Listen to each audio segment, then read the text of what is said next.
தொடர்ந்து நம்முடைய அரசியல் விமர்சகர் டாக்டர் சுமன் ஸ்ரீராமன் இணைந்திருக்கிறார். வணக்கம் சுமன் ஸ்ரீராமன். பிரதமர் நேற்று வந்ததும் அரசியல் விழா, இன்று இப்போது கலந்து கொள்வதும் அரசியல் விழா. ஆனால் இன்னும் கூட்டணி இன்னும் முழுமை பெறாமல் இருக்கிறது. இந்த நேரத்தில் பிரதமருடைய வருகை பாஜகக்கு என்ன மாதிரியான உத்வேகத்தை ஏற்படுத்தும்? நிச்சயமா உத்வேகத்தை ஏற்படுத்தும். தொண்டர்களிடையே ஒரு எந்தூசியாசம் கொடுக்கும் என்பதில் மாற்று கருத்து இல்லை. ஏன்னா நேற்று பல இடத்துல நடந்த கூட்டமாக இருக்கட்டும், நிச்சயமா ஓரளவுக்கு நல்ல கூட்டம் வந்தது. அண்ட் பாஜக தமிழ்நாட்டில் வளர வேண்டும் என்ற முயற்சியில் தீவிரமாக ஈடுபட்டிருக்கிறார்கள். அதன் அடிப்படையில் நிச்சயமா பிரதமர் தான் அவங்களுடைய ஸ்டார் கேம்பெயினர் இல்லையா? Number 1 to 10 star, number 1 to 100 ஸ்டார்னா பிஜேபியில அவர் பிரதமர் தான். ஸோ அந்த மாதிரி இருக்கும்போது அவர் இங்கு இவ்வளவு நேரம் ஒதுக்கி தமிழ்நாட்டுல கட்சியை வளர்க்க பாக்குறாருன்னா நிச்சயமா அது ஒரு இம்பாக்ட் இருக்கத்தான் செய்யும். தொண்டர்களிடையே மட்டுமல்ல, பொதுமக்களிடையும் ஓரளவுக்கு அது இம்பாக்ட் கொடுக்கும். பட் இன்னும் தேர்தலுக்கான மொமெண்டம் உருவாகலைன்ற கேள்வி இருக்குல்ல. ஏன்னா கூட்டணி கட்சி தலைவர்களாக வந்தாங்கன்னா அது தேர்தலுக்கானதா இருக்கும்.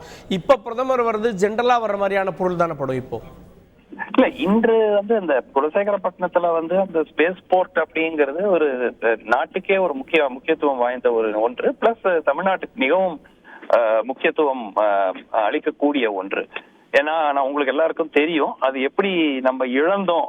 ஸ்ரீஹரிகோட்டா தமிழ்நாட்டுக்கு வந்திருக்க வேண்டிய ஒரு ஸ்ரீஹரிகோட்டால இருக்கக்கூடிய அந்த ஸ்பேஸ் போர்ட் தமிழ்நாட்டுல ஒரு இடத்துல அமைய வேண்டியது.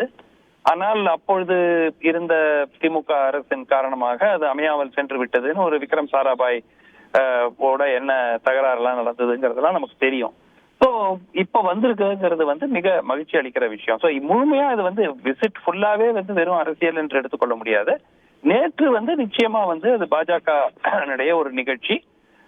இன்று it's a mixture of government event and அரசியல். ஓகே, பட் அரசு நிகழ்ச்சியிலே யூபிஏ கவர்மெண்ட் என்ன பண்ணது அப்படின்னு பிரதமர் கேட்குறாரு. இங்கே இருக்கக்கூடிய மாநில அரசை குற்றம் சாட்டுறாரு. டார்ச் விளக்கில் ஒளிரச் செய்து உங்களுடைய கொண்டாட்டத்தை மகிழ்ச்சியை வெளிப்படுத்துங்க அப்படின்றாரு. இது ஒரு வைப்ரண்டான ஒரு செய்தியை பாஜக தொண்டர்களுக்கு கொண்டு போதும் இல்ல. இது பிரதமரை பொறுத்த வரைக்கும் எல்லா நிகழ்ச்சிகளும் அது அரசு நிகழ்ச்சியா இருக்கட்டும், அது எதுவா இருந்தாலும் காங்கிரஸை திட்டாத நிகழ்ச்சி நான் பார்த்ததே கிடையாது. எந்த நிகழ்ச்சியா இருந்தாலும் காங்கிரஸை திட்டிடுவாரு.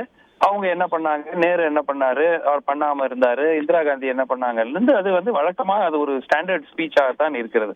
ஸோ அதனால நியாயமாக ஒரு அரசு விழாவில் அவ்வாறு பேசுவது அவ்வளவு சரியாக இருக்காது. பட் பிரதமர் அதை பத்தி கவலைப்படுறது இல்லை. அதை நம்ம பல ஆண்டுகளாக பார்த்து கொண்டிருக்கிறோம்.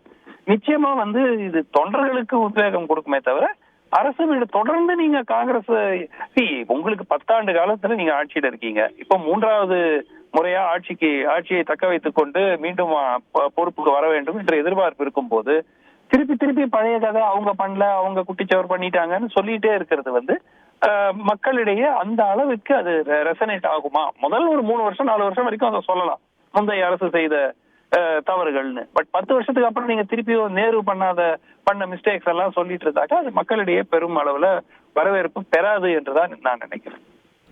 நன்றி டாக்டர் சுமன் ஸ்ரீராமன். இணைந்து உங்களுடைய பார்வைகளை பதிவு செய்ததற்கு நன்றி.